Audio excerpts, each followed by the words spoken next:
সব থেকে বড় কথা হচ্ছে শিক্ষার জগৎটা, সেটাকেও আমি যথেষ্ট ভালোভাবে বুঝি। শুরু করি স্যার।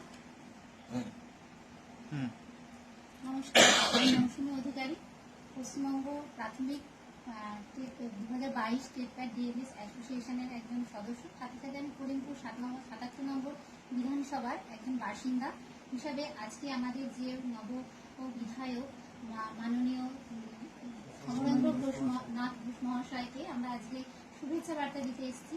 সাথে সাথে আমরা এসেছি আমাদের প্রাথমিকের যে দীর্ঘদিনের বঞ্চনা এবং আমাদের যে দাবি সেইগুলোকে ওনার কাছে তুলে ধরার জন্য আমরা ডেপুটেশনের মাধ্যমে সেগুলো স্যারকে জানিয়েছি। এবং স্যার নিজে একজন আমাদের এখানকার সম্মানীয় শিক্ষক, তিনি শিক্ষক হিসাবে আমাদের ব্যবসা বুঝেন এবং মানে বুঝে তিনি তার মানে শিক্ষার যে ব্যবস্থা সেইগুলো সম্পর্কেও তিনি অবগত। আর আমাদের যে প্রাথমিকের ভ্যাকেন্সি বাড়ানো সেই দাবিগুলো তুলেছি, সেই বিষয়ে স্যার কিছু কথা বলবেন। নমস্কার সকলকে আমার তরফ থেকে শুভেচ্ছা, অভিনন্দন এবং ভালোবাসা জানাই। মূলত যারা এসেছেন আমার সামনে বসে আছেন তারা সবাই বেকার যুবক যুবতী, এবং আমার মনে করি এরা প্রতিভা থাকা সত্ত্বেও দিন দিন সরকারের ভ্রান্ত নীতির কারণে এবং সঠিকভাবে নিয়োগ না হওয়ার কারণে বেকারত্বের জীবনযাপন পালন করছে। তো 2022 সালে টেট পাশ করার পর 2026 সাল, প্রায় 4 বছর বসে থাকা এরকম কোনো রাজ্য আমার সন্ধান নেই। মূলত এতদিন হয়ে যাওয়ার কথা ছিল,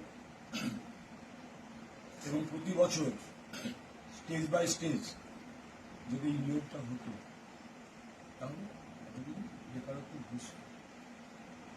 কিন্তু সেই সরকার সেটা পারেনি, কারণ সমস্ত স্তরেই দুর্নীতি লক্ষ্য করেছি আমি, এবং বিশেষ করে প্রাথমিক শিক্ষার ক্ষেত্রে যিনি হেড ছিলেন তিনিও জেল খাটলেন, তার স্ত্রী জেল খাটলেন। এই সমস্ত রাজনৈতিক ব্যাপার, সেই কসকসনে আমি তুলতে চাইছি।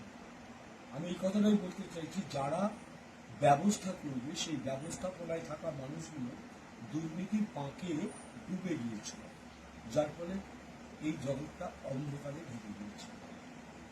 এই জায়গা থেকে পরিবর্তন করবার জন্য আপনাদের মতো যে সমস্ত বেকার যুবক যুবতীরা যারা টেট পাশ করে যন্ত্রণার জীবন পালন করছে, তারা পরিবর্তনের পক্ষে ছিলেন এবং পরিবর্তন এনেছিলেন। আমাদের উপর একটা গুরু দায়িত্ব সঁপে দিয়েছে, আমাদের উপর একটা বড় বিশ্বাস রেখেছে। সেই বিশ্বাসকে এবং দায়িত্বকে সঠিকভাবে পালন করবার জন্য যে সরকার গঠিত হচ্ছে, সেই সরকার একটু দায়বদ্ধ আছে। এবং আমরা বারবার একটা কথাই বলেছি, এটা চলতে পারে না, পাল্টানো দরকার, তাই বিজেপি সরকার বলেছিলাম এবং পাল্টেছে। এবার বিজেপি সরকার কি করছে না করছে কি দেখতে হবে, সময় নিতে হবে। আমি মনে করি সময় নিজের খেয়ালে এগোবে, সরকার গঠিত হয়ে যাবে, তারপরই আমরা এই সমস্ত স্তরগুলোকে দেখব, অনেক কিছু যাচাই করতে হবে। খুব তাড়াহুড়ো করলে হয়তো হবে না।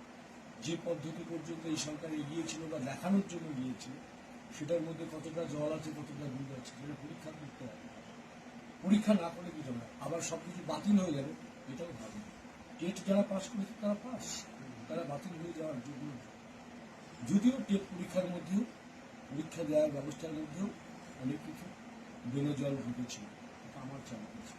টেটে কীভাবে পাস করিয়ে দেওয়া যায়, তাদের আমলাদের, মন্ত্রীদের, নেতাদের যে সমস্ত ক্যান্ডিডেটগুলো ছিল, সেই পরীক্ষা ব্যবস্থার মধ্যে তারা দুর্নীতি করেছে।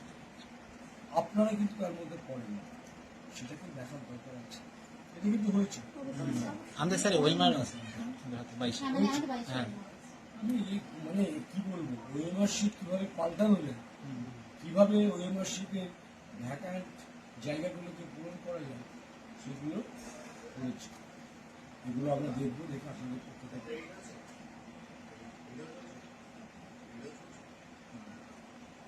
সেটা আমরা দেখব, এবং দেখার সাথে সাথে আমরা অবশ্যই আপনাদের জন্য ব্যবস্থা নেব। আমাদের কিন্তু ইশতেহারে যে কথাটা প্রথম বলেছিলাম, বেকার যুবক যুবতীদের কর্মসংস্থানের লক্ষ্যে বিজেপি সরকার গঠিত হচ্ছে। প্রতি বছর ভ্যাকান্সি পূরণ করা হবে, এবং যে সমস্ত পদগুলো অবলুপ্ত হয়ে গিয়েছে সেগুলোকে রিভাইভ করা হবে এবং প্রতি বছর যদি পরীক্ষার ব্যবস্থাটা চলে সমস্ত স্তরে, তাহলে আস্তে আস্তে ধাপে ধাপে সেগুলো পূরণ হয়ে যাবে। এই লক্ষ্যে কিন্তু আমরা এগোব। আগামী 9 তারিখ শপথ গ্রহণ আছে।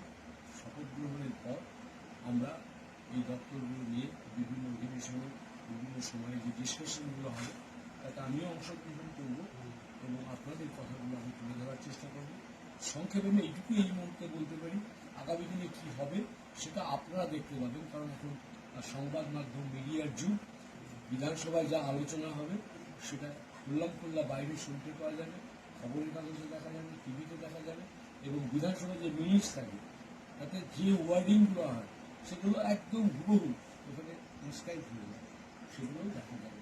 সুতরাং আশা রাখুন, আমাদের উপর ভরসা রাখুন, আমরা কাজ করব। ধন্যবাদ।